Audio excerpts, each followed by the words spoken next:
وابڈا و پاور کمپنیوں کی گریڈ 17 کے افسران کی فری بجلی یونٹس کی سہولت ختم کر دی گئی۔ لاہور ہائی کورٹ نے درخواستوں پر فیصلہ جاری کر دیا۔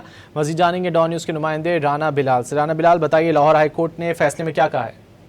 وابڈا اور پاور کمپنیوں کے گریڈ 17 کے افسران کی فری بجلی یونٹ ختم کرنے کے خلاف درخواستوں پر فیصلہ لاہور ہائی کورٹ نے جاری کر دیا ہے اور عدالت نے فری بجلی یونٹس ختم کرنے کا وزارت انرجی کا فیصلہ درست قرار دیتے ہوئے درخواستیں خارج کر دی ہیں۔ لاہور ہائی کورٹ کے جسٹس ملک جاوید اقبال نے گیپکو انجینئرز اینڈ آفیسرز ایسوسی ایشن کی درخواستوں پر 14 صفحات پر مشتمل یہ تفصیلی فیصلہ جاری کیا ہے، جس میں قرار دیا گیا ہے کہ فری بجلی یونٹس کوئی بنیادی یا قانونی حق نہیں ہے۔ فری بجلی یونٹ سروس سے متعلق سہولت تھی جسے پالیسی کے تحت جو ہے وہ تبدیل کیا جا سکتا ہے۔ فری بجلی یونٹس کسی قانون یا رول کے تحت ثابت نہیں کیے جا سکے اور حکومت نے مالی مسائل اور سرکلر ڈیٹ کے پیش نظر جو ہے وہ یونٹ سے متعلق پالیسی فیصلہ کیا ہے اور حکومت کو ایسے مالی اور انتظامی پالیسی کے فیصلوں کا بالکل اختیار جو ہے وہ حاصل ہے۔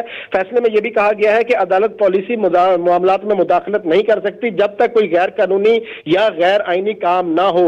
درخواست گزاروں کا یہ موقف تھا کہ حکومت نے 2023 میں نوٹیفیکیشن کے ذریعے فری بجلی یونٹس ختم کر کے فکس رقم جو ہے وہ مختص کر دی ہے، جبکہ درخواست گزاروں کے مطابق ان کی تقرری کے لیٹر میں فری یونٹس کا ذکر کیا گیا تھا۔